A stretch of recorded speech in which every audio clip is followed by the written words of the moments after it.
Yeah. All right, perfect. So now, hopefully this works. Good? Yep. Okay, can you guys see my screen? Yes. Yes. Perfect. Thank you guys. Okay, so again, if you have any questions at all while I'm going through this training, if you want me to dig deeper into something, I'm happy to do that.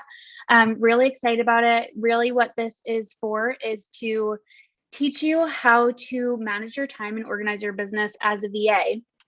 Once we get into my story, you will see that I started as a VA. And I'm going to share with you some of my favorite time management tips that allow me to grow and scale my business without feeling like I am going to explode. Okay, so let's get started. I will first go in about Dasilva Life. So first of all, my name is Kristi, and I'm the founder of Dasilva Life. I am the wife and business partner to Jefferson. This is us on the left. We currently live in New York City and love to travel the world while helping others to do the same. I love seeing Saba do the same as well. And as you know, like if your business is blowing up, there's no way you can do that. So the whole goal is to really build a business that we love and a life that we love. So our goal is to take small business owners from overwhelmed to organized with easy to use systems. So that is what I'm passionate about, what I love to do. Okay, so let me tell you a little bit about my story. So I started out as a VA, and the whole goal is to get clients, right? So you start from ground zero, no clients. All of a sudden, I started getting clients. My momentum actually picked up pretty quickly. I know everyone's journey is different. So that was a blessing, right? But what happened was I became overwhelmed really fast because I had all these clients to manage, all these tasks to manage. And you guys know, as VAs, your job is to help your clients and take on more tasks. But at some point, there gets to a point where you're like, I feel overwhelmed. I feel like I need a VA because there are just a million things to do. So I was thinking there has to be a better way than this. I want to continue growing my business, but I don't feel like I have the capacity to continue on. Let me see if I can, mute everyone. If you guys aren't muted, I feel like I'm getting an echo.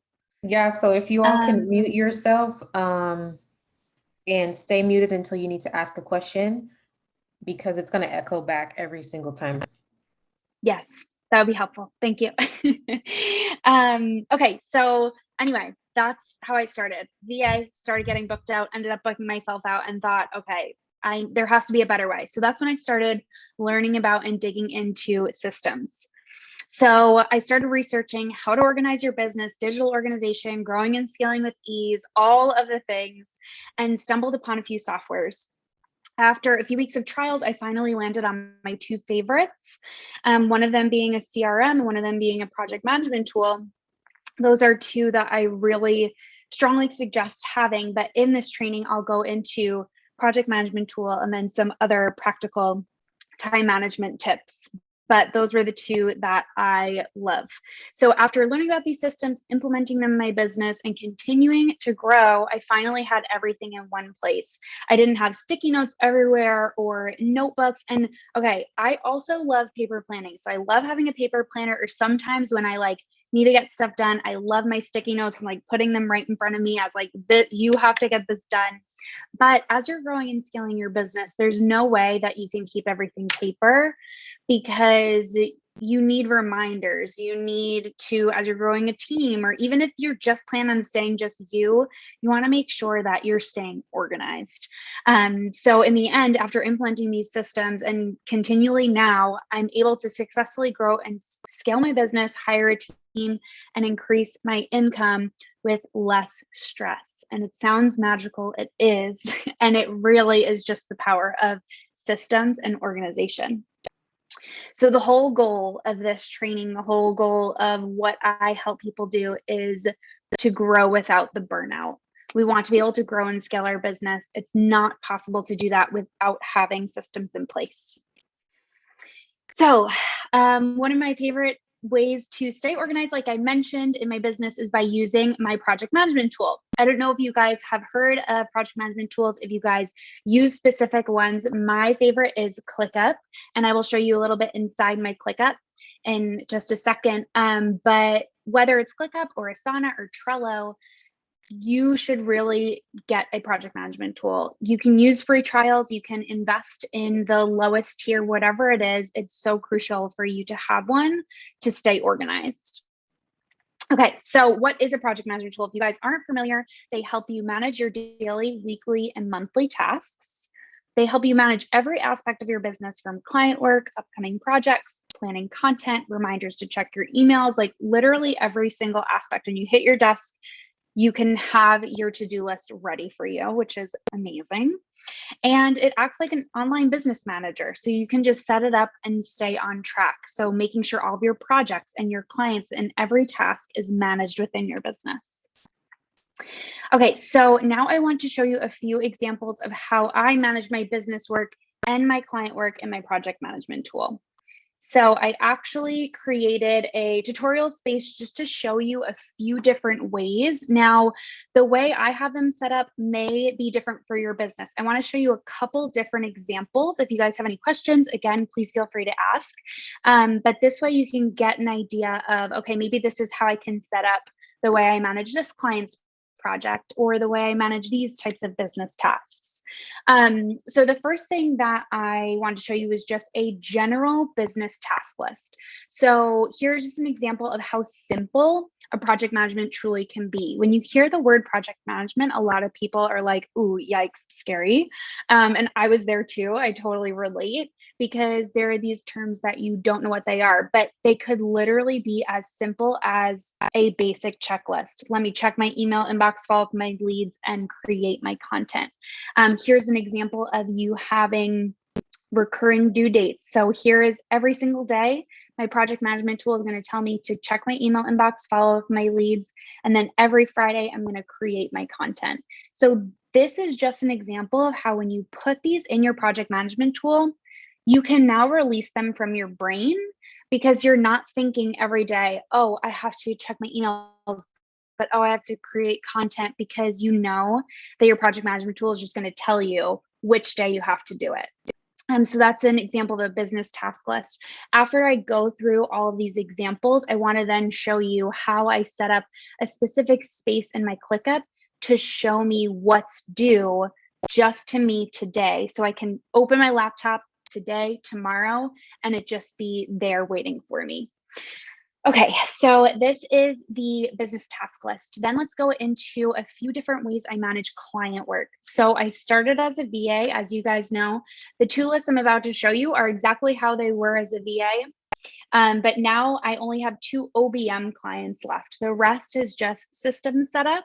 But this is how I had it as a VA. The only difference is I started assigning team members, and we now tackle these together.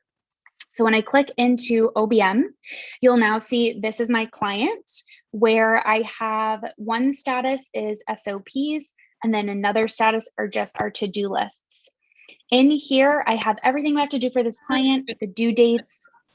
I'm having trouble seeing the actual tool on my screen. I think someone else put it in the chat too. Oh, let me see.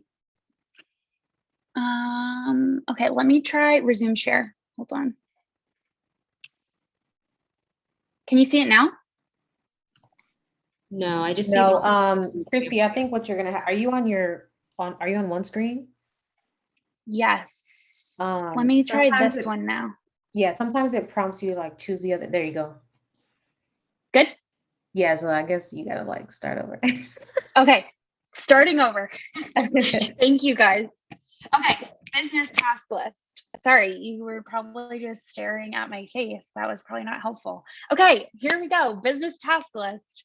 We have the checklist. So this is what I was talking about. Here we have check email inbox, follow up with leads, create content, assigned to me with recurring due dates. Here you're going to see this is, I have this every day due to me. If you want to also have statuses that are like to do, in progress, complete, you can also do that and add those living statuses. Okay, now moving on to the client section. this is where I would manage. Now this is in tutorials. This is actually living in my client's space, but here are all the to-dos I have for this client, the due dates and the assignees. When I click into here, I have all of the SOPs, every bit of information these my team members need to complete this task, and it just keeps everything in one place. So you see, I'm managing this entire client project in one list within my project management tool. So this client in particular, we only have about 10 tasks we do each month for them. When you get into this client, we have quite a bit more. So what I decided to do with her list is actually split up the statuses in between different categories. So we have blog, customer service, membership, Instagram, Pinterest, and then these are just general tasks.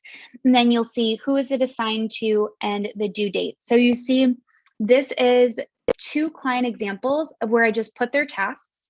I put who it's assigned to. If you are just solo and it's you right now, you're just going to put that it's you and put a recurring due date on it. This is going to make sure that you never miss a task because everything is here waiting for you. So those are an example of 2 ways to structure your clients. And now I don't know if anyone in this room right now or anyone who's going to catch the recording has niche down yet or is planning to niche down, but I wanted to show you one more example of like a project-based template. So this is actually my template that I use for building out people's ClickUps. And you'll see that I've mapped out every single step that I have to do in this client project. We have due dates that remap when I upload this template, status drop downs, and you'll see literally will not miss a beat in this project because everything is mapped out. I share this with my client as well, so then they will get a big picture idea of, okay, this is your process. This is what's going to happen during our project. And they don't have any questions about what's coming next because everything is laid out. So that is the beauty of having a project management tool to manage not only your business tasks, but also your client tasks. So you don't miss a beat. Everything will be in here. Even if you have less than 10 things you do for someone a month, I just recommend putting a to-do list for them and putting those 10 things and when you do them.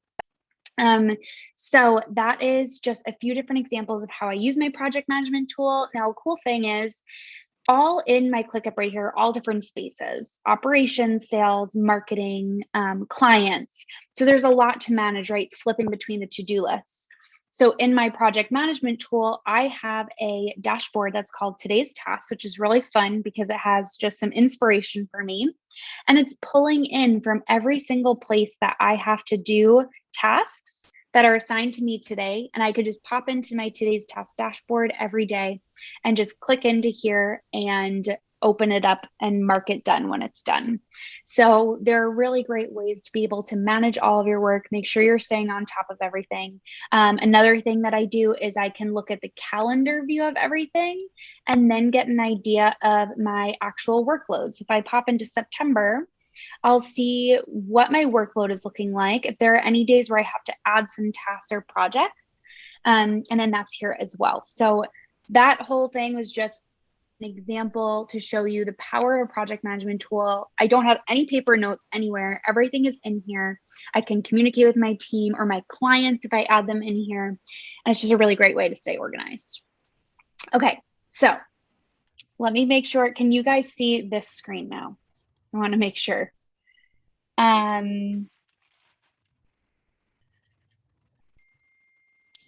It says, let me show you a few examples of how I manage my business work. Perfect. So you can see it. Yeah. Okay. Thank you. Okay. So that was inside how I manage my business work and client work. So now that you have some clear examples of how to organize your work and maybe take one of those or a couple of them and mold that to your business, now it's time to talk about time management. So some of my favorite time management tips as I'm growing my business and as you guys are growing your VA businesses is time blocking in Google Calendar, Focus 3, weekly time blocking, and daily time blocking. So I'm going to go into each of these. Okay, so let's start with weekly time blocking in Google Calendar. This is an actual snapshot of my calendar. And I am going to show you, I'm just going to zoom in and go through it on the next slide. But what I want to talk about is creating a time block in Google Calendar that looks like this. Obviously, I love color coding, but you don't have to. It could be all one color. But the whole idea is taking your week and breaking it up into chunks, so that when you are working throughout your week and you hit your day on Wednesday, Thursday, Monday, whatever day it is, you know the type of work you're supposed to be doing and when. So if you look at my schedule, you'll see I have morning routine, wrap up my day, and evening routine, lunch break, and then different themes throughout the day. So how to create this weekly time block in Google Calendar. The first thing you're going to do is choose your start and end times of the day. You really want to make sure you're being intentional. It doesn't have to be 9 to 5. You could work 12 to 4. If you work a 9 to 5, maybe it's going to be you're working from 8 to 10 every night. Whatever it is, you want to choose those start and end times. Then you want to make sure you're scheduling in time for breaks. I know that personally, if I don't schedule in my lunch break, it's not going to happen because I could just keep working through it, or it might happen like at 3 p.m. Then you're going to want to put in your recurring meetings. So if you have any recurring client meetings, or anything like in your courses in the in-demand VA, if you guys have weekly or monthly calls, you want to schedule those in your calendar. Make sure you're scheduling in time for personal time as well. So you can see on Wednesday, I have self-care. Very important to make sure that you guys are taking care of yourself as you are growing your businesses, because mental health and self-care is everything as you are trying to grow. You want to make sure you're taking care of yourself so then you can pour into your clients and your loved ones. Very important. And then you want to, after doing those 4 things, choose daily themes for each day. So you can see here, I have client work Monday, Tuesday, Thursday, and Friday, and CEO day Wednesday. I really don't do client work on Fridays anymore either. I will get into that in the next slide. So this is weekly time blocking in Google Calendar, a couple tips on how to build your week and your time block. And now let's go through my schedule. So morning routine from 6 to 8. I really love slow mornings. It doesn't happen every single morning, but I try my best. Then I schedule in time for emails and client check-ins. So I try to do those in the morning. That's also a really important part, is try not to be checking emails, DMs, all of that stuff all throughout the day. If you set blocks, and it really depends how your business is run, but personally for me, I have set up a business that nothing is ever an emergency. If there's ever an emergency, my client will email me with emergency. So setting those boundaries is super important. And then having that time to check your emails, take care of everything, and then be done. Make sure you're not overworking and wasting time. Then I have my team meetings or other meetings, personal stuff here. And then you'll see time for client work, and CEO day. So I have personally mapped out my schedule for Tuesdays and Thursdays to be my main client work days, and Wednesday to be full on CEO day. Friday is like mini CEO day, but really just wrapping up the week and getting anything that I have to do, closing my open loops. And then Monday is really for team meetings and prepping for the week. So I really don't do any heavy projects on Monday, Wednesday, Friday.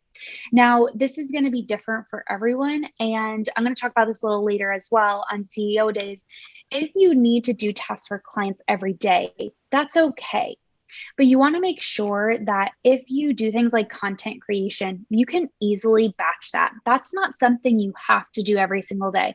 Maybe once a week, twice a week, or once every 2 weeks, you can do a big batch and then just get it approved and do edits on other days. You want to make sure you're really maximizing your time.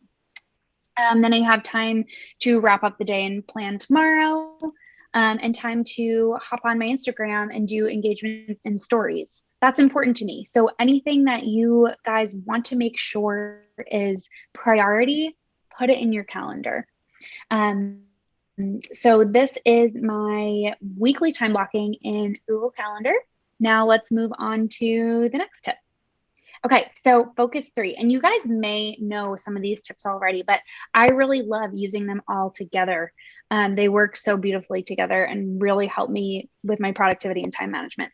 Okay, so what is focus 3 from Jess Massey? I don't know if you guys love her. I know Saba talks about her a lot, but what it is setting 3 main things to do each week. Some people do each day, each day. Some people do focus 3 for the day, week, and month.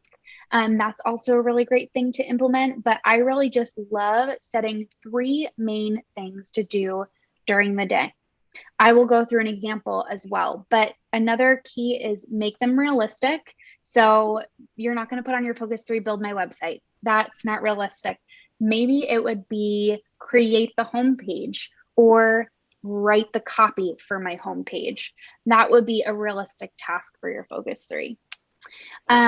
Cater them to your daily theme. So if you're doing client work and it's a Tuesday, then you want to make sure that your focus 3 is for your client work, not your business work. Same thing for CEO days. Make sure your focus 3 isn't for client work. And like I just said, you can use the focus 3 for daily or weekly or monthly. So what are the main 3 things? The goal is you want to think, what are 3 realistic things that I'm going to put at the top of my to-do list that if I check each of them off, I count today as successful? That's really what focus 3 is. Okay, then weekly time blocking in ClickUp. So this is my weekly planner in ClickUp where I actually put my focus 3s in here. So you notice how I only have a few things on each day. Note how when I just showed you guys my ClickUp, you saw all these different tasks. When I showed you my monthly view or today's tasks, you saw a bunch of different tasks coming from all different places. This weekly planner is just to say what are the 3 main things that I'm working on Monday, Tuesday, Wednesday, Thursday, and Friday. So keep it simple. You can just keep it like this and really map out your week. It does so much for your brain and your productivity instead of just hitting each day, like hitting your desk each day and being like, so what am I going to work on today? Because what happens is you, number 1, get overwhelmed, and number 2, you try to get a little bit of everything done, which really isn't realistic. So if I am doing this ClickUp build today for Alyssa, I know that tomorrow when I'm doing other things, I don't have to worry about it because it's done and I know I'm going to come back to it on Thursday. So that's the whole goal, is you can really relieve your brain by planning in advance. Okay, so that was weekly time blocking in ClickUp, and that was in board view. So if you guys use Asana also has board view, and I really recommend doing this just to map out your focus 3s. You can do this on paper too. So that's another thing. If you want to print out a paper calendar or on your week, then you have that on your desk each day to look at it, then that's awesome if that works for you. It's just that you don't want every single nitty-gritty task on paper. Okay, so now let's get into daily time blocking. So here's an example of my daily time block template where I have a list for morning, afternoon, and evening. So time blocking is, you just saw weekly time blocking. Time blocking is, if you guys haven't heard of it, is where you choose blocks of time to really focus in on a project, relieve all distractions. I put my phone on do not disturb. A lot of times I set a timer, like actually, some people say that stresses them out. So if it does, you don't have to do that. But what it does is you focus in on a project for a certain block of time, and then you take a little break. Then you go and focus in and take a break. So what I showed you here is you'll see in the morning, it's check emails and Slack, work on ClickUp build. I put the time that I'm doing it and then the actual block of time that's going to happen. Afternoon, here are the 3 things I'm going to work on. And then in the evening, here are the 3 things I'm going to work on. The beauty of this too is you can just click, after you map this out, I typically do this the night before. You can then just click on morning, afternoon, evening, and just focus on that chunk of time. So a few tips for daily time blocking. Choose which time block works best for your brain. So this is where all of these tips I'm showing you, I want you to digest them and I want you to try them, because not all of them work for everyone. I have, like, people have come to me and been like, Kristi, your daily time blocking is too rigid for me. I like can't work that way. I'm more of like a creative brain. And I'm like, listen, if that doesn't work for you and weekly time blocking is better, just knowing what you should be working on, like the themes, then you need to do that for you, because don't force yourself to do something that you hate, right? Not the goal. So choose which time block works best for your brain.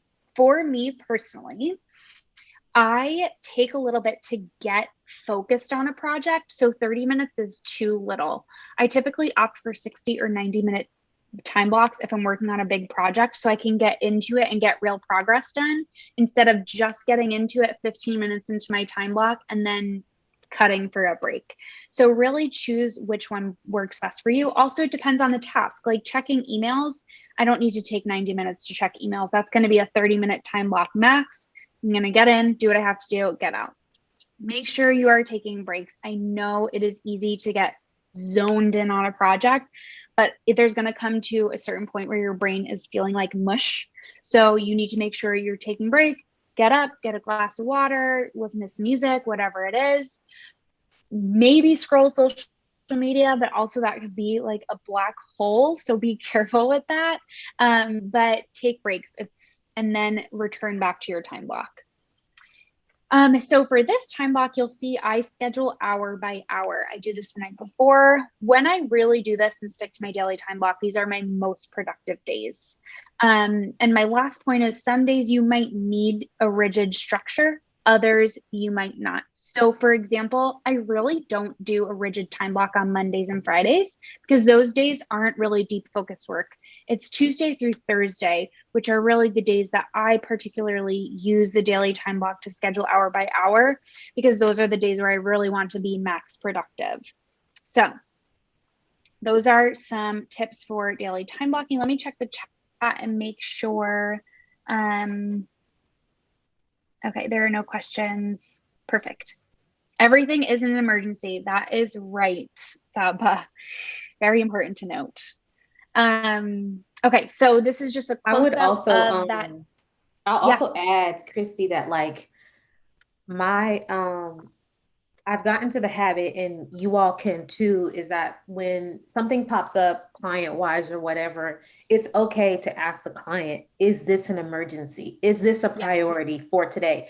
Or can it be done tomorrow if you already have your hands full for the day of things from them or your other client? But if we constantly like become like this yes girl and everything has always been a yes, it's going to be hard when you're like, okay, this is not an emergency, but I don't know how to say it to her because every other time you've said yes. So you have to get into the habit from the very beginning, trying to get your client into the habit as well of like, hey, what is important here? Because I personally am not here to pick up every single task as soon as it drops.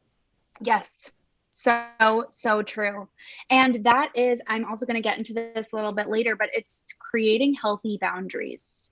If you constantly say yes, yes, yes, and your client's asking you to do something last minute and you're always saying yes, they're just going to continue doing that. And not because they're a bad person, just because they know that you can do it and you're going to do it. So if you ask those questions, like Saba's saying, is this an emergency? Can I get to this tomorrow? Can I get to this by Friday? Those are really healthy boundaries that are just going to make you and your client's working relationship even better. Something that's really difficult to do in the beginning, I will admit, especially as a people pleaser, but it's so worth it. Thank you for saying that, Saba. Okay, so now let's get into the difference between client-focused days and CEO days. So client-focused days, this really depends on your business structure and your client tasks. So depending on what your niche is, if you're doing general admin, if you're doing daily tasks for them, it really depends. So take this with a grain of salt and apply it to your business and the clients that you're serving. But if it is possible, try sticking to certain clients on certain days. You don't want to be working on 7 client projects in one day and trying to like manage everything. Say you become a social media manager, or you are a social media manager, and you're trying to create content for 7 clients in one day. And the next day you're doing the same exact thing. And the next day, the same thing. It's just not realistic when you can be batching. So do batch work and do the bulk of certain clients on certain days. That is the key. Okay, CEO days. So what are CEO days? It's when you're only working on your business tasks. So those needle moving tasks. CEO days are crucial it's crucial to designate days just to your business. And yes, you can do a little client work if needed. I mentioned this a little bit before, but I don't want you to think CEO days like you can't touch client work, because there are going to be some clients where you do a daily check-in on their support inbox or do daily things for them, and that's okay. But if you batch the majority of the projects for your clients on different days outside of your CEO days, then you can have this day to really focus on your business. So utilize focus 3 on these days to work on needle moving tasks, and don't just wing it. The whole goal is to have structure and a plan. So work on focus projects. If you guys don't know what focus projects are, basically it's just saying, okay, for this month, for this quarter, or whatever it may be, for this week, what is something that I want to do in my business? And then working on it during that day, using needle moving tasks to work on that focus project.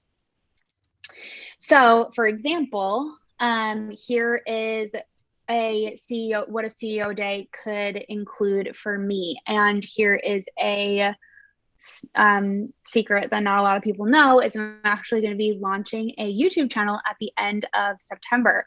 So this is something that would be a focus project, is launching my YouTube channel. So today I was working on filming for that. That would be one focus 3, was I filmed one video. I didn't edit it. I didn't do the SEO. I didn't do anything like that. I just filmed the videos. It's a really good example of one task to move the needle forward on a project.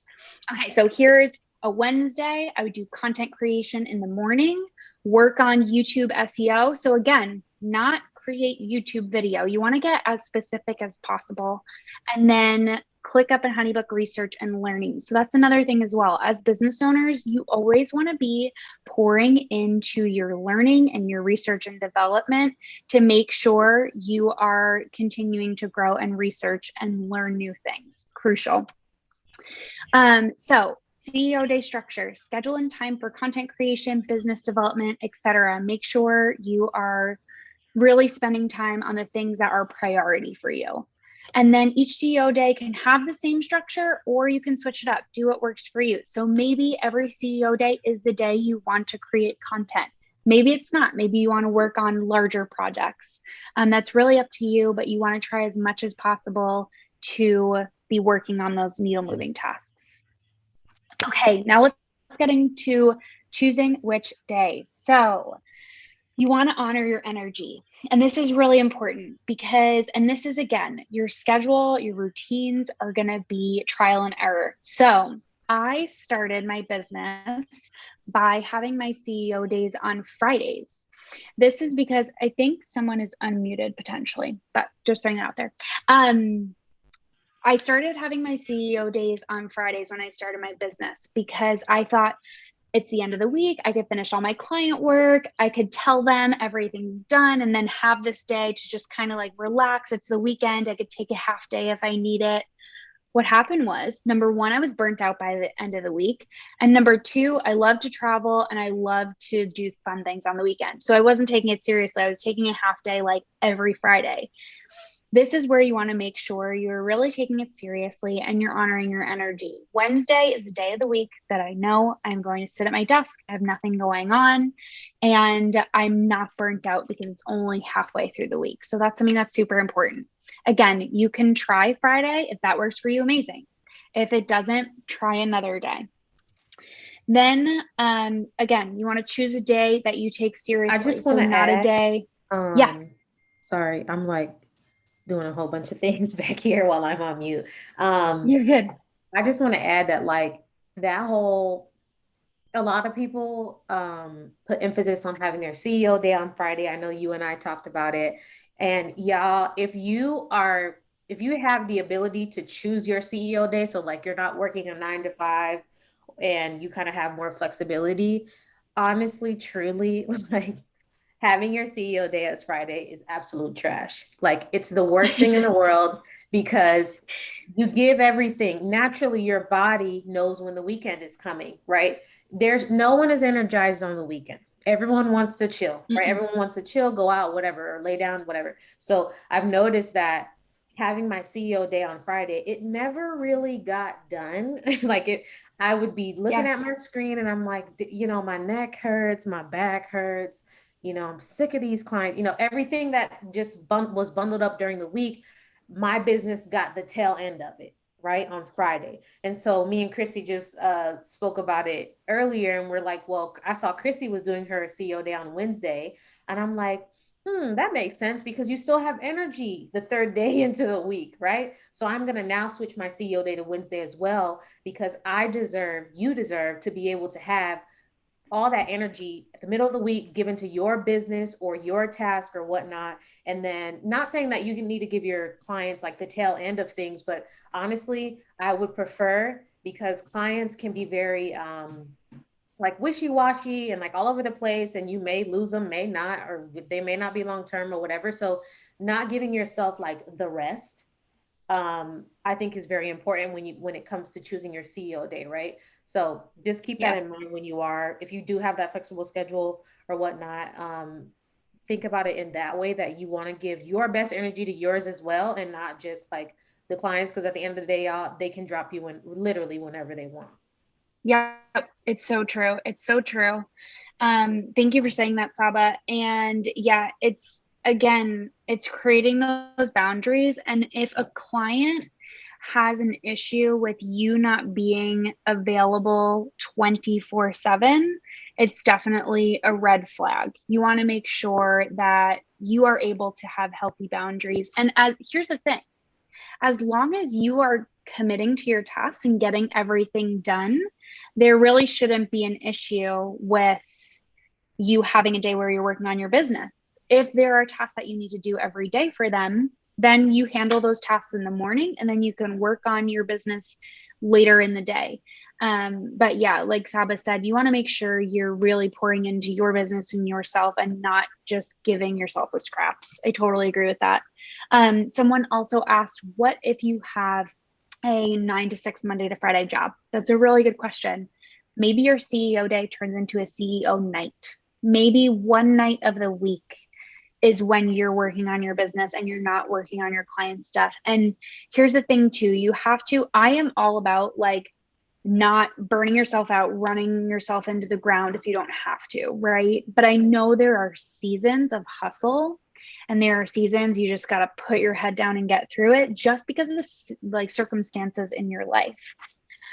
So that's something you want to take into account. It's not like you can just drop everything and be like, okay, like this is my dream schedule happening tomorrow.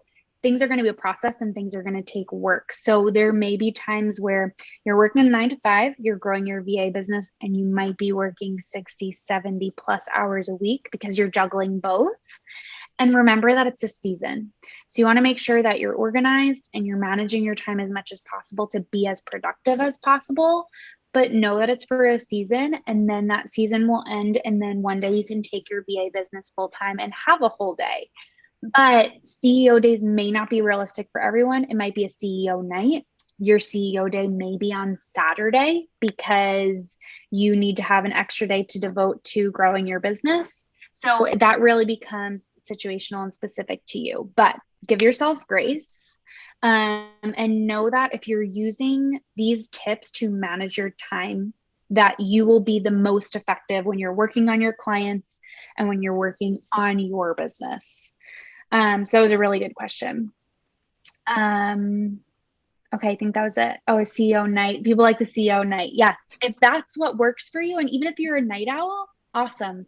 Do that. If sometimes I honestly get really creative bursts of energy at night as well, and that's when I won't all of the calendar management and time management. Don't be so rigid that you aren't letting yourself be creative or be free. Like, build a schedule that works for you.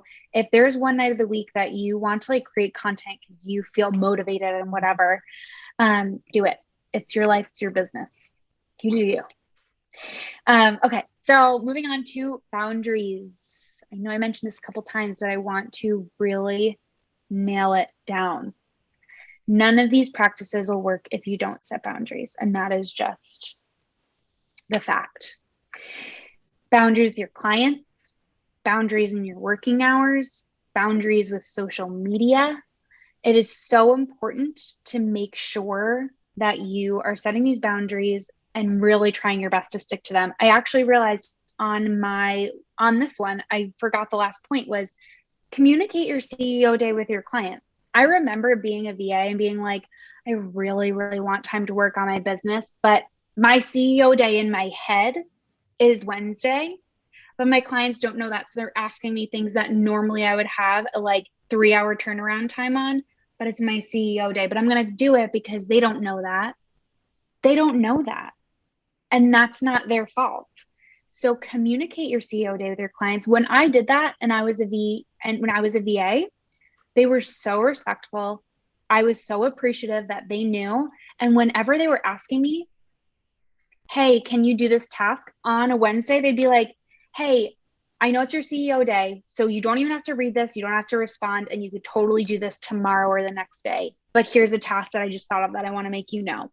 That is client boundaries, and it feels so much better. So communicate with your clients your CEO day. Reassure them that everything is going to get done. And if anything's an emergency, you can always help them.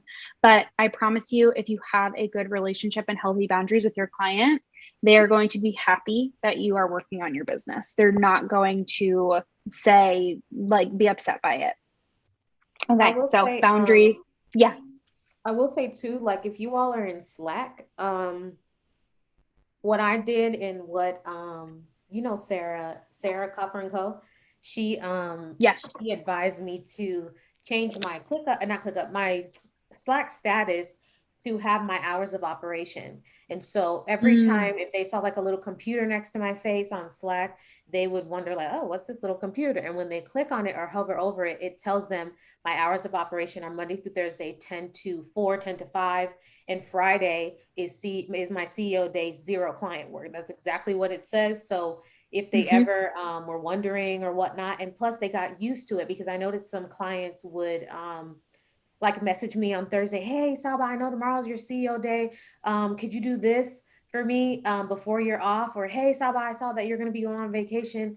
Could you do that? And so if you start implementing in places where they really can't get away from it, putting it at the bottom of your email signature, I see some people do that and that works as well.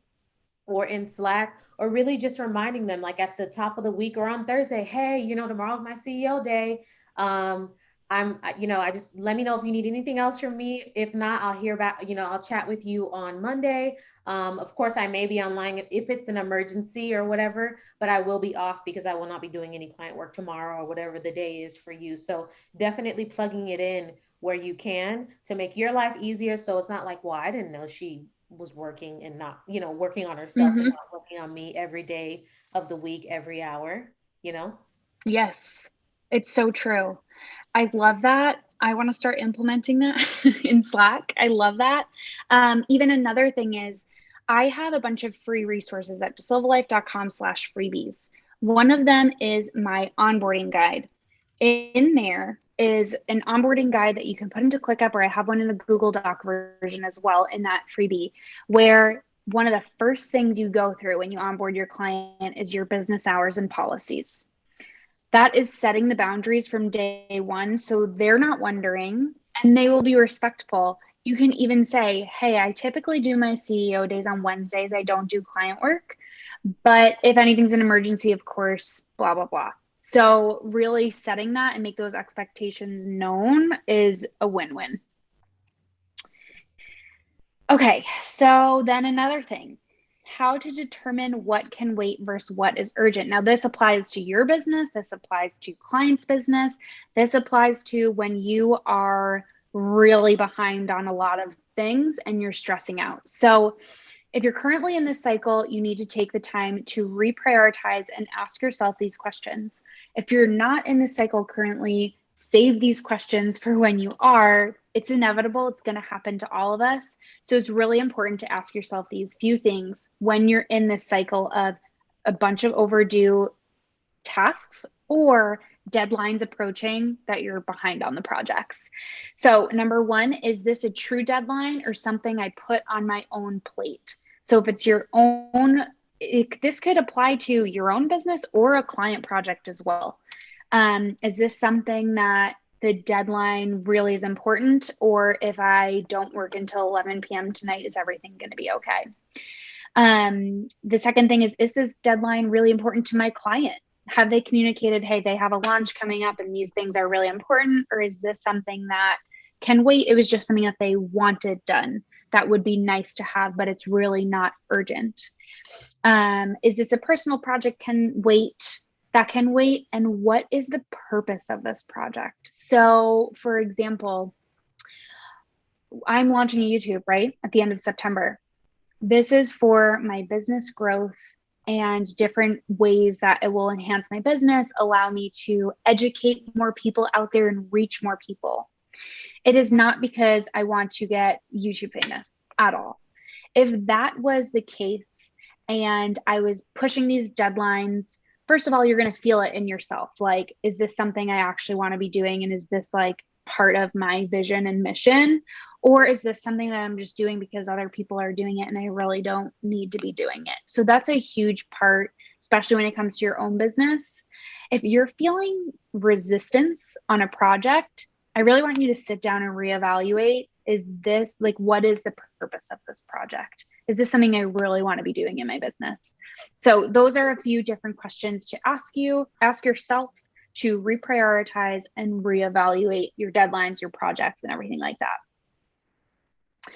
So digging yourself out of the hole. Sometimes we put ourselves in this hole where like all these projects we took on too much. It happens to the best of us. So sometimes you have to realize digging yourself out will take a little bit of extra work, working a weekend or two, working a few nights a week. In order to finally get ahead, you need to do a little extra work each time. And that's okay. That's what it's going to take to get you out of that season. Again, some of you may be in that season right now. Maybe none of you are in that season. But when you are, and if you are, know that it's okay. And also, personally for me, if I'm in a season where I have to hit deadlines because it's for a client or it's a project in our business that we committed to, I will tell myself, okay, I'm going to work until 9 p.m. on Tuesday. And that's okay. And the fact that I set that and I said it was okay, it actually like psychologically works with your brain, where when you're working at 9 p.m. on Tuesday because you said you were going to, feels so different than you saying you were going to stop at 5 and you working until 9 p.m. It's just like really like messing with your schedule and your brain to relieve that pressure that you're putting on yourself. So there's a difference between hustling because you need to and hustling because you can't stop. So again, reprioritize. What's the purpose of this project? Is it urgent or can you push it? Final thing about this is to remember that you are in control. You are the one that is saying yes and no. And you are the one that's in control of your schedule, how many projects you take on. Also, if you're at max capacity, maybe you're working 9 to 5 or taking on clients, you are in control of either not bringing on more clients or hiring team members for additional support. That is totally personal preference for you, but you have the power to do both of those things. You do not have to take on more clients, and you do not have to take on more clients without hiring support. You don't have to do it all. So I just want to give you that and let you know that, just to remember you're in control. Okay, so with that, don't overcommit. Try not to overcommit, okay? Because we all overcommit at times and it's inevitable. Have grace on yourself. But just know that you can say no. Again, I'm a chronic people pleaser. It has been a journey for me to overcome that, but you feel so much better. So don't put too much on your schedule. Try and pace yourself as much as possible. Really be realistic with your goals. How long do you think this project's going to take you? Add like an extra half amount of that time, just to really give yourself cushion. Try using time estimates and time blocking. So for example, this week, today and Thursday, I'm working on a ClickUp build for a client. I'm going to commit 2 hours for each of those days and know that I will get that portion of the project done. I'm giving myself extra cushion time, extra room. And so if you're planning out your day, really think, how much time do I think this is going to take me? Add a little buffer room. And then focusing on one thing allows us to get more quality work done. So oftentimes we spend way more time wasting time than making progress on something. So really try to hone in on a project, time block, set your timer, make sure you're not overcommitting to a million things. Okay, so an exercise I want you to do, not right now, but after this call at some point, whether it's tonight or later on in this week, is I want you to write your dream schedule. I want you to sit down and I want you to really visualize, what does your dream day look like? What does your dream week look like? What does your dream life look like? What are your long-term goals? Now, realistically, you're not going to be able to have that tomorrow. It's going to be a process, but write it down and really visualize it, because I promise you it can happen. Because the goal is to build a business you love, not one that you are crushing under the pressure, right? And so I want you to start working on building that life today with all of these things we talked about in this training, with the following action items. So number one, journal your dream schedule. Start with there. Envision the life, the schedule, and the business that you really want to have. Then I want you to choose your CEO day. If you guys want to screenshot this, you want to write it down. I know Saba's going to have the training. You can like forward to the end, fast forward to the end as well. But the second thing I want you to do is I want you to choose your CEO day, CEO night, whatever it may be, and communicate it with your clients. I know there may be resistance. It may feel hard, but I promise you it's going to be worth it. And I promise you at least 9 out of 10 clients probably will not have a problem with it. They'll be happy. And they'll be happy you communicated it with them. Then I want you to create a weekly time block in Google. If you use Google Calendar, really start implementing that weekly time block structure. Decide your themes, your start and end time. Start building those boundaries. Start implementing focus 3, using your daily time block. Yes. On that, because if I don't say, I'll never remember. Yes. For your Google Calendar time blocking, if you all want, like, if you are actually going to use it, or if you all want some like actual like nice colors, because I know that you either have your brand colors or you copy what you saw on the screen if you're that good. But there's a girl, her name is Om in the City on YouTube. I believe somewhere I have her color code, like she shared it in a YouTube video. So if you all want like pretty colors for they're like pastel, very like inviting colors for your Google Calendar, I'll find them and I'll drop them in the Facebook group so that you all can copy the codes and make your Google Calendar not look so harsh. Cause like some people use like bright yellow, red, and all kind of stuff. And I'm just like, that hurts my eyes. That'll make me not even want to use it. Me too. No, I'm not a fan of I love color coding, but I love it being pretty, which is why mine, you saw, are my brand colors, which are like currently like pastels. So yes, I actually know who that girl is. Love her content. So yes, yeah, on Instagram, definitely recommend. She is literally like a dream, and she's like an organization like goddess. Yes, seriously. So Everything is so aesthetic and calming too. Yes. Okay. Awesome. Love it. Thank you for saying that, Saba. So yes, creating that weekly time block, color code it to be visually pleasing and have those themes. Start implementing focus 3, using your daily time block and weekly planner, and stick to your boundaries. I promise you got this. You don't have to do all of this stuff today. I'm not asking you to. That's a lot. So don't get overwhelmed by this list. This is something you want to start implementing. Remember too that time management and productivity is trial and error. It always is. It always will be. I am constantly refining my schedule, trying new productivity tips.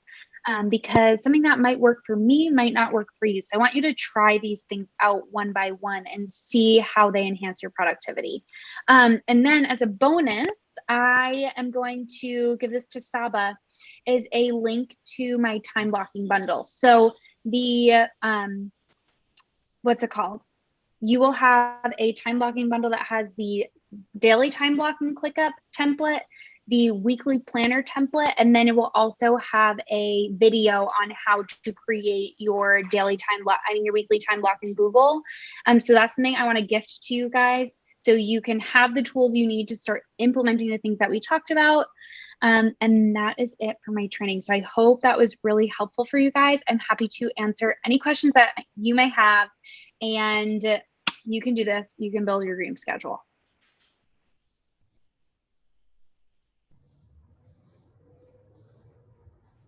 Okay. You guys are so welcome. Hold on, I'm going to stop sharing my screen. Yep, it's me over here trying to find your I'm trying to find your link to the shop. Oh, yes, let me it. chat about that for a second as well. I totally forgot to tell you guys how Dasilva Life can help you. Is okay, so I have a bunch of different ways that I can help you in your businesses get organized, and my signature courses and membership is actually called Systems School. So that I have a Honeybook and ClickUp course, which are great. I think some of you guys actually might be in them, but if you are not, I also have a membership that is plug and play ClickUp templates, client experience templates, that really just give you the tools that you need to get your business organized and elevate your client experience. So that is, if you go to systems.school/membership, I'll actually put that in the chat right now. That's the membership. Oh wait, hold on. To everyone. And that is a great way to get organized. Also, another bonus, I'm just throwing this in here right now, is I will give Saba the link. It is currently $47 a month, but I do have a founder's pricing, and so that's $37 a month for life. So I will give Saba the link to that if you guys are interested. So yes, that is my membership that has my templates on that page as well, are FAQs, and it tells you exactly which templates are inside. But yeah, so I'm happy to answer any questions you guys have. If you have any, you can unmute yourself. You can put them in the chat. Saba, if you have anything to add. I did have a question. Yeah, go ahead. I had two. So one thing was, is the membership beneficial as a beginner to like kind of get a little bit more familiar with the systems? Yes, absolutely. So in the membership, actually, you know what, let me show you inside, would actually be super helpful. So I go to the membership. Here we have the portal. I also, when you become a member, I have a private Facebook group where you get unlimited weekly support, and people put their questions in there all week, and I actually send back Loom videos going through exactly the question they're asking. And then I have monthly office hours as well, where we hop on Zoom and you can ask your questions. We can work through your workflows and your systems. So that's also really great added support as you're digging into these systems. But if you look in, so let's go into ClickUp templates. So here are the templates. You'll see like this is the time blocking bundle, which I'm going to give you guys, the content calendar, system setup, annual planning. We have all of these. The only one that has the template as a start here. All the rest are all videos. So instructional videos going through how to customize this template, all the different features it has.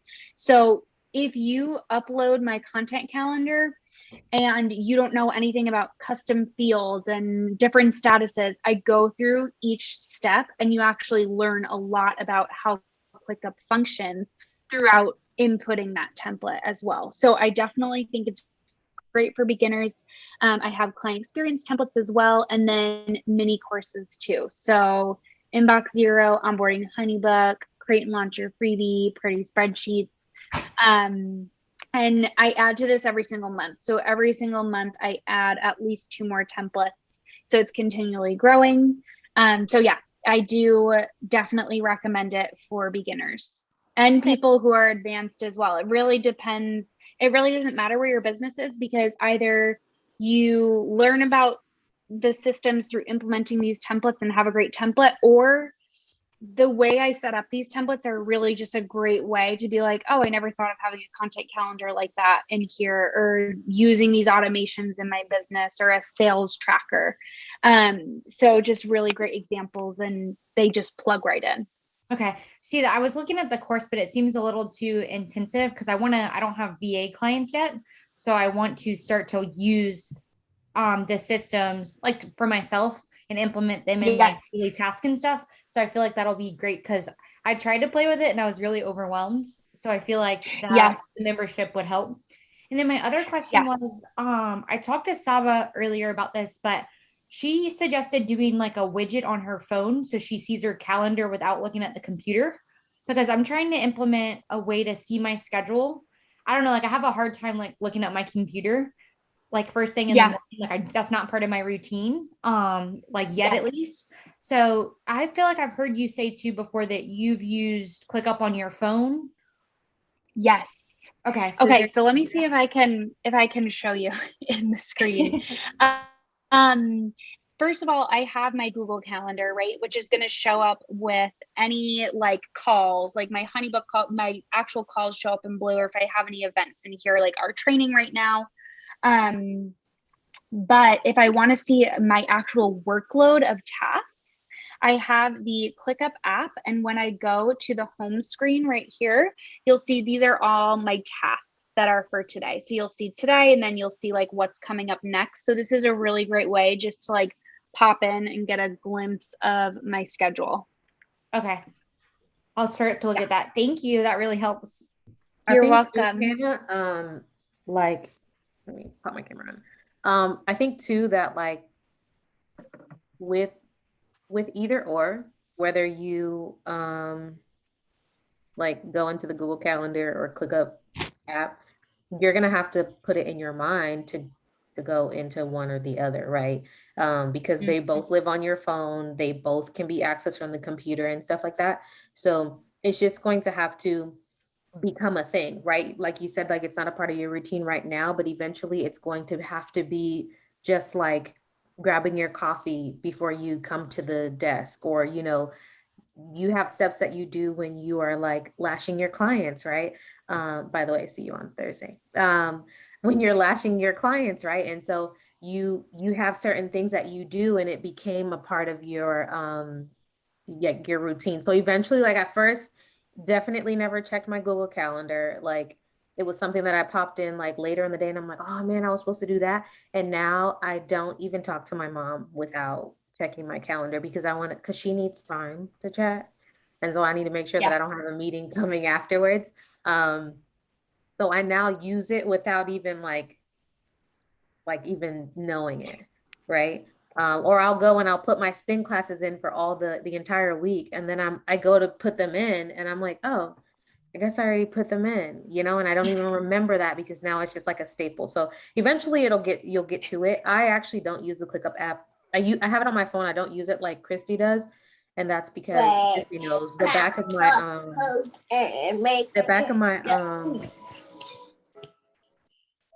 my ClickUp is like a hot mess right now. And so once it's organized, then maybe I'll use the app. But Google Calendar has been like not so overwhelming for me now, at least. Yeah, totally agree with that. I think Lene, sorry, I missed the entire question. Here? Yeah, I'm here. I'll let Kristi answer the other question, then I'll go after. Okay. Okay. Aisha said, which app to use? Was it okay? But was it concerning which app to use? That's one thing I wonder, is if there's just one or two I can use, as a more of a less is more, because if there's 5 apps with calendars, that's too overwhelming for me. Okay, so that's the thing about systems and growing and scaling your business, is you can simplify. I am all about simplifying. I do not want to make things more complex or add more things than I need to, like be checking 5 million things. But a calendar is extremely different than a project management tool. Okay. So you really want to have a calendar to put like your meetings into, especially if you're like sending people schedulers and though they're popping up in the calendar. I really recommend having the calendar and then having a project management tool. The thing is with ClickUp, you can embed your Google Calendar. Okay. So you can have those things pop up onto your calendar view, and then you don't have to open up Google Cal and ClickUp. But yeah, definitely recommend having a calendar and then also having a project management tool, especially as your business is growing. Right. So Google Calendar and ClickUp could be like the two that I could use. Totally. Okay. Yep. And Google Calendar really is just a calendar. Like Right. so here's the thing. Here's the difference is for the Google Calendar, I recommend maybe having your weekly time block in there and just your meetings. I do not recommend putting in like work on this task and work Right. on this task. So it's more The generalized. different, exactly. Very general. I look at my Google Calendar like once in the morning if I have calls, or like definitely on Monday, just to get an idea of, okay, what does my week look like? How many calls do I have? Do I have any personal appointments I have to go to? But other than that, I'm really staying out of it all day. It's just then I'm in my ClickUp to say, okay, these are the projects and the exact tasks I'm working on. Okay. And see, see how Kristi has more discipline than I, and she can stay out of Google Calendar. I'm in Google Calendar like every second because I also have a lot of things on my calendar and I have a lot of calls and all that kind of stuff. And so Yeah. I do pop in Google Calendar a lot, but Right. if you don't have so much going on, you just know, okay, between 6 and 8 is my morning routine. Between this and this, I do this. Between 9:30 and 3:30 is client work. And then the rest of during that time, to be in ClickUp because that's your chunk of time to do your specific task. But Right. I guess it all depends. But honestly, like it might seem overwhelming when you do start to fill in your calendar on Google to have all these slots or whatever, but it's so life-changing. Like whenever on my Apple Watch, sometimes on the weekend, it'll be like, you have no events. And I'm like, well, that's nice. Yes. Because every day is usually full. And I just like being able to know when like I have a space. Yes. Okay. Hi. First, thank you so much for the training. Okay. So my question is, are you able to hear me fine? Yes, totally. Okay. Just to make a long story short. So I do work right now full-time, 10 to 6. I'm also a mom, but my son is going to preschool next week. So that's going to clear up a lot of my time. And I'm also a student. So my goal right now is to transition out of my full-time job and become a VA full-time. And I'm going to be launching my VA business next week, hopefully. And so when communicating my hours with clients right now, how should I go about that? Because while I will be working on client work either before I start work or after hours, I don't necessarily want to say that I'm available at like 10 p.m. if that makes sense. So what's the best way to communicate my hours while I'm in this transition? Yeah, absolutely. That's a really good question. I'm happy you asked that. So this is where you're going to be very particular about the type of client that you're bringing on. So number one, if a client or job opportunity says, I need you to be available during the day, then that's not going to be the right job for you at this point. But when you go full-time with your VA business, it definitely can be. Then the second thing you're going to do is when you're having a discovery call with someone and you're looking at the tasks that they need you to do, you just have to be so open and honest and be like, whether you say I have another job, you don't even have to say I have a full-time job. You can say I have a couple different things right now. So my flexibility, my hours are not very flexible. I will work like in the morning and the evening. And depending on what their tasks are, that may be totally okay. So you just want to be really open and honest with them from the beginning and let them know. But if it's something that they're going to want to be communicating, like I know for me, my VA, there are a lot of tasks. She could do them at midnight if she wanted to. Like they do not have to be done during the day. And if she has a question and puts it in ClickUp, I will like answer it in the morning. And if I like message her and she gets to it later, that's okay. So it's really figuring out what are the jobs that are flexible with timing and then just communicating your working hours. You don't even have to say, I'm going to be working at 10 p.m. every night. You can just say, I'm confident that I will get the tasks done and I have the time and capacity to do them, but my hours of operation are not like standard 9 to 5 right now. Does that help? Yeah, that's very helpful. Thank you so much. Okay, you're welcome. Any other questions? Yes, I have one. Well, I have a couple. The first one is if I'm trying to go a little bit more towards project management style, kind of like how you're kind of like setting them systems. I want to help people like set up their system, like creating invoices and things like that, and helping them like use it, you know, on their own, because I kind of have someone that I kind of help with already with that. So like she wants to also learn how to use it on her own. Like if a client is right then and there, because she does food like catering, if she wants to send the client right then and there, like I enjoy those type of clients, like clients that they're kind of reoccurring or it's kind of like every now and again. So I wanted to know how do I because basically my niche is graphic design and VA kind of / project management. So I'm trying to basically create a system for for myself so I can give my clients, if that makes sense. Yes. So you want to start offering this as a service, but you want to like come up with the offer and like how you work through the offer. Is that the question? A little bit, but so basically like, okay, like how you like you have the systems, like yours is the system school, but also I want to help people understand the system for themselves. Does that make sense? Right. So you want to like train people on the systems. Yeah, in a sense, but for their in where they can utilize it in their business. Right. Yeah.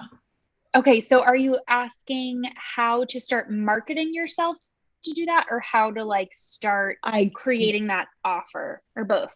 I guess that's both. I guess it's both. Okay. Okay. So that's a good question. No, that's okay. That's okay. And that really just comes to like niching down. Yeah. So I'll just tell you through my particular journey what happened with me and how it worked. And maybe that will be helpful for you. Is that I started as a general admin VA. And then as I started getting into these systems and loving them, I just started creating content around these systems. So I started creating Instagram posts. I started going on my stories and giving tips on these systems and how to implement these systems in your business, and almost giving like tutorials on my Instagram stories. And I still do that. Like if you look at my feed, it's all just like tech tips and all that stuff. But I started out as a VA. So really what I would do is start gearing your content towards that. If you have an Instagram and you're marketing yourself there, if you're on doing Facebook groups, I'm not exactly sure like how in the course In Demand VA, Saba recommends that you're marketing yourself. But if you're in Facebook groups and people are starting to ask questions about those systems, start providing value and giving them answers to those questions. So say it was HoneyBook that you really love using and sending, and you want to teach people how to use HoneyBook. You want to look in those Facebook groups and see people who are asking questions about CRMs or HoneyBook, and then start providing value, showing your expertise. So that's how you're going to start like showing up as an expert. people are going to start noticing and asking more questions. And then you really want to create that offer. So what does that offer look like for you? For me personally, yes, I have system school and I have my membership, but I also have 90-minute intensives. That could be something that you implement in your business where you say, do you want to implement the system in your business and learn how to use it? So you can use it to send invoices to clients and this and that, but you're not necessarily their VA. You want to craft that offer and then start putting it out into the world. And you're already getting that experience with your current clients, which is great. So the more experience you get, then the more word of mouth and the more credibility that you'll get. So it's kind of like a combination of start marketing yourself like that on your social platforms and showing your expertise, providing value. And then that's when you really want to craft that offer to, okay, what do I really want to do and how do I want to serve people? And then telling people about it. I don't know if you have anything to add there, Saba. I was going to say that one really good way and one way that I did it when I was offering Pinterest well, not even Pinterest management, like I got forced into Pinterest management, was I was showing, and I talk about this inside of the course, just what I was working on, like the behind the scenes. So if you're ever already inside of Honeybook and you were able to create a workflow for this client, hop on Instagram and walk us through that workflow without giving us her personal information, right? Or hop in and show us how you created a brochure for this client, or hop in to ClickUp and show us how you created a form that connects to this client's Instagram and people can inquire about catering services right through Instagram and it goes straight into her project management system. So show people like the little snippets of those and people are going to inquire. Like when I never like went looking for clients as a VA. I've never had to, and it's because I show so much behind the scenes of what I'm doing. Y'all, even when I'm not doing much, I kind of make it look like, I'm working on this big project, and the project's not even that big, Yes. right? But people will always inquire. Like I have a few people that are coming into the group to talk to you all, and it's because I posted my story, hey, Kristi's talking to my students today, and people are like, well, can I talk to your students too? Right. And so it's just showing that you creating content is great and you need to do that, but like showing behind the scenes is also good because it just allows people to see you in action and they're like, they just get curious. They're like, what did you just do? Well, even if they don't even know what's going on, they're just like, what is that? How did you do that? What do you even call that? And then it just gets people more eyes on your stuff, and it gets you to be able to like take that conversation into like the DMs and like really elaborate on what you do, and there you'll be able to convert them, right? I have people that were not even looking for VAs, and after chatting with them in the DM, I will pop into ClickUp and I noticed that they filled out a VA form, and I'm like, oh, well, that's cool. I guess you needed help, and it just came from a conversation. So definitely like talking to people and showing behind the scenes of what you do, or what, even if you're playing around, like even if you're not even doing it for a client and you're playing around and you figured something out, show us that so that you can get people like interested on like your process and your way, because you can literally put a price on it and sell that. Yes. Yes. So good, Saba. Also, behind the scenes is a gold mine. Because if you go to my Instagram and you go to, I think it's under so my, is that like what? every time Kristi like posts anything on Instagram, I'm like, I need that. I literally, if you go on our messages, it's probably like, I need that, I need that, I need that, I need that, I need that template. And she's like, it's coming out next week. And I'm like, great, Yes, because I need perfect. all of that. It's so true. It's so true.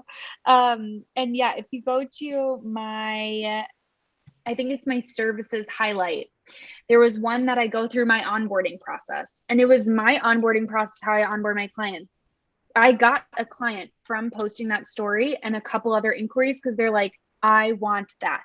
If you show them exactly what you are going to give them with that service, that's what is going to bring them in and be like, okay, I want that. So even like I have on my to-do list today to do a behind the scenes of a build that I just finished today and did a training.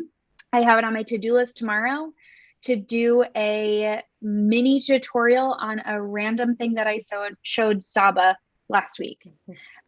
So it's like they could be, this is how I onboard my client, look at my pretty process, or it could be, hey, look at how to favorite this to your favorites bar and click up. Like it could be simple, it could be complex, but showing people that exactly what Saba said, they're going to be like, I want that. Like Lene, I know you do video editing and stuff like that. One really good thing is you take that iPhone, right? You pop it up on your stand. I know you have way better setup than I do. Time lapse it, and I guarantee you someone's gonna be like, "What are you doing?" Right? And whether they want you to show them, which I know you're going both routes, whether they want you to show them how to do it or they want you to come in and do it for them, you just showed them that you can do it, and that's all you really need to do, right? There's people that come in and don't even want, they're not even here to be a VA, but I talk so much about the VA students in the Facebook group and all in the community, and they're like, well, I need to see what the hell is going on over there in that community. I wasn't even trying to be a VA, but like, hell, if I can make more friends, maybe I'll just do that, right? So the behind the scenes literally is gold, gold, gold, gold, because I've serviced like 15 clients since I've been a VA, and I've never had to go looking for one. Well, I guess the first one, which I got to know anyways, which turned into a yes. But I've never had to go look for clients. All the clients that, or all the job postings that go into the Facebook group, I've talked to like out of like 100 and I don't even know how many it probably is now, 160 jobs that have been posted since March. Um, maybe like 15 of them I've actually spoken to. The rest of them just happened to find Saba some way, somehow. And it's because one of y'all posted it behind the scenes of this in-demand VA course, or, I'm on this VIP call, or me, and somebody shared it, and there it word of mouth travels, right? And it always comes back. So I definitely think like utilizing behind the scenes of your work, of what you're doing, is going to literally just get people interested. And then you'll learn how to speak in a way where you can articulate what you do, and like take that conversation and hopefully convert them. Yep, agreed. That was so helpful, you guys. Saba, I meant to tell you that you're glowing. Your face is glowing. And I got a facial. yes, it was expensive as hell. Girl, it's well, you worth look it. great. But definitely, so I got that behind the scenes equals marketing. And you definitely helped me with it's basically, okay, it's marketing, but how I want to present my services at the same time and what I'm trying to do. And scheduling, like my question about that is because my schedule is really based around my daughter and her appointments medically. That's why I'm kind of a night owl. So I don't think that's realistic for clients. So I don't know how to, wrap my schedule around that. Because her schedules could be like 8 to like, the latest could be like 8 to 4 in the morning, and from Monday to Friday. Yeah, and I think that was basically the same question. I think it was Lene who asked that. And that really is just going to be getting the right clients that aren't dependent on what time of day you're doing the work. So I know personally for me, I have so many tasks that my VA does in my business that don't need to be done during the day. There are some that are time sensitive, but other ones like creating content and scheduling it to Pinterest, or like doing other things, really, even like if it's checking emails, if you have a 24-hour turnaround time in your email inbox, you can schedule those replies to go out in the morning. So like if you're checking someone's email inbox at 10 p.m., you can schedule it and then the next day check it at 10 p.m. again. Like you can find a flow with your clients. It doesn't have to be, hey, I need you on the computer 9 to 5. So I think it's really just finding the right clients who don't need you to work at a specific time during the day is really what it comes down to. Yeah, and that was why I guess it was so hard for me to find my niche because my schedule is not 100% always like, it's flexible, but it's like it's spontaneous. So it's kind of like I just know like certain days I am free, but nights I'm like always free. So I know Yes. I can work, I can do certain things and stuff like that. But it's just, do people really, so you kind of confirmed it, that do people have that time? But yeah. They Yes, really do. 100%. Honestly, like, I work during the day because I kind of set my own office hours and stuff like that. But the work that I do doesn't have to be done between 9 to 5, right? Right. I choose to do that because that's when I'm awake and I'm not a night owl. But and I am huge on, I schedule a bunch of emails at night or like later in the evening for tomorrow or for a few days out. Like I have a client, I have emails scheduled out until like November for her because I just know what they need to say, right? Makes my life easier, makes me not have to be, and most of the time, like literally, unless it's like engagement stuff, like engaging with comments on an Instagram or a Facebook group or whatever, those can't be scheduled. So you kind of have to be like in time. But other than that, most tasks can be done. Or let's say it's due tomorrow, then you do it today at 10 p.m. Or let's say it's due 2 days from now at 8 a.m. That means you need to do it at nighttime a few days before so that you can hit the mark. And because being early is not bad, right?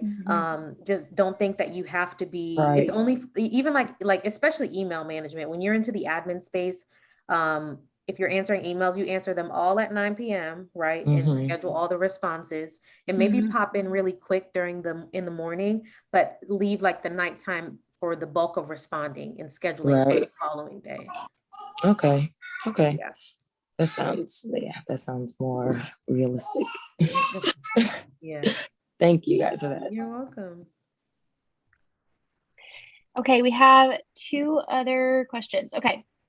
Since I'm the only person in my business right now, and I'm really enjoying using ClickUp, is it worth paying for the additional features? I saw Labor Day sale somewhere. I feel like I'm going to stay with that PM software. Okay, You so better I stay heard with about that software. If you go anywhere stay with else, I'm it. going to have to strangle you. Stay Hannah, with the can you hear me? software, number one, yes. Or Helena, girl, And if you go to Helena, Asana, I'm going to have to strangle you. I will not be well. yes, please I don't will do not that. be well. Not worth it. But also, I heard about the Labor Day sale. I don't know what it is. Saba and I also have 15% off for life, which brings the lowest version of ClickUp to $3 a month. So I think it is 100% worth it for the extra features, especially if you're really going to start playing around with it and using custom fields and all of that stuff. So I would recommend. Gardenia said, will the system school membership give you extensive training in CRM management and automation? So what will give you extensive training on HoneyBook is my HoneyBook course.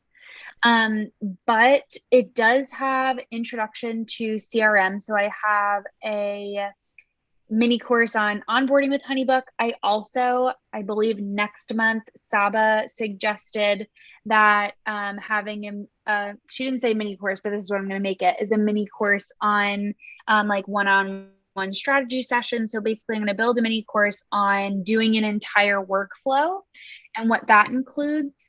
So the membership really does give you good trainings. It's not going to be every bell and whistle. So that would really be the HoneyBook course. But another thing is like I just mentioned, Saba was the one who recommended that. In my community, I ask, what do you guys want? So if there's something that you want to see in the membership, I love people giving suggestions because I want to give you guys what you want. Like me So if that's yesterday, something that I could like be, popped into Facebook because somebody inquired, and I did the workflow myself in HoneyBook because I learned from Kristi, but I'm like, there has to be an easier way to this. So I'm like, hey yeah, Kristi, can you create a one-on-one workflow for me? Because like I kind of want to offer them. And as you can see, she's gonna create a mini course next week, next month or whatever. for what I just asked for yesterday. So like, Right. it's great because you can get your questions answered. But when it comes to like really learning, I have access to the HoneyBook course and the ClickUp course and the membership and all that good stuff. Um, so before I could really use all the templates and stuff like that, I did take the course. So I have an in-depth knowledge of HoneyBook. So if you're looking for like really knowing like the ins and outs, the bells and whistles, like really trying to offer this as a service to someone, setting it up or like managing it, the templates are not going to be enough, right? These Right. little mini courses are not going to be enough. But once you get that general knowledge, these will just make your life hella easy. Yes, totally. I totally agree with that. So yeah, if you're looking to get extensive knowledge to offer this as a service or really get into like HoneyBook automations, then I recommend the course. But if you want the plug and play templates for ClickUp, client experience, HoneyBook, the membership is great. But yeah, exactly what Saba said. Also, yes, love being able to make those templates and mini courses and things for people and everyone in the membership for knowing what people are wanting. Okay, let me see. Is there anything else? Yeah, I'm You definitely guys are gonna so get funny into about the course. Arinola's. I'm gonna Her get into the voice. course because I just found out that Emory offers an Asana project management course. So I definitely want to dive into those two when I can. Yeah, Asana's cool too. Some people really will not move to ClickUp, and Asana's not bad. So like if you Yeah. have an opportunity to learn it, because there's somebody out there that cannot function in ClickUp, and there's nothing wrong with that. And Asana really does get the job. I have a client who's been using it for like 12 years or however long it's been out.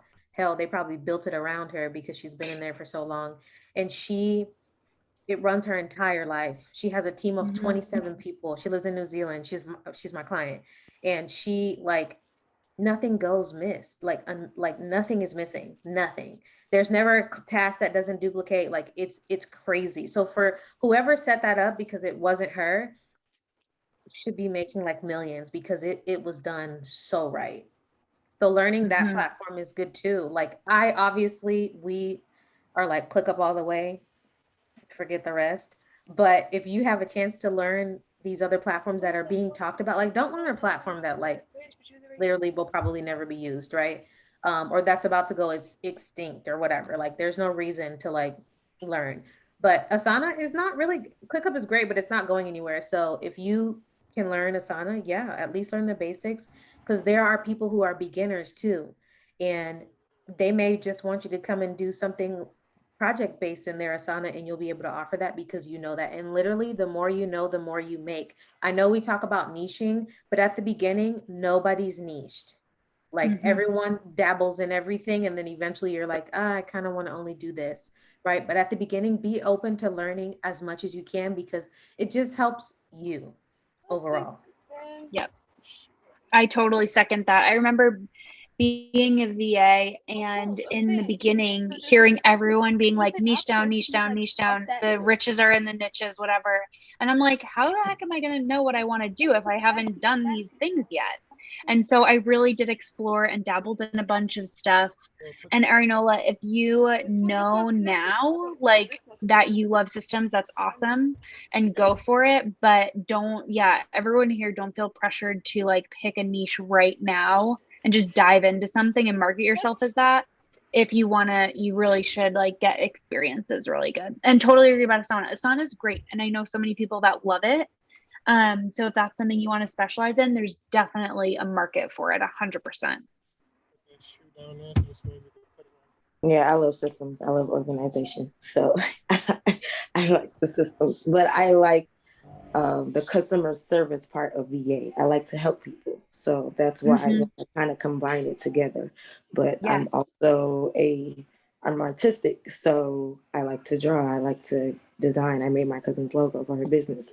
I print business cards. So it's like, I know I want to do everything from home. So that's why I kind of know what I want to work on. I'm just trying to see how I can group it all together. Yes. Yeah. That's cool. That's awesome.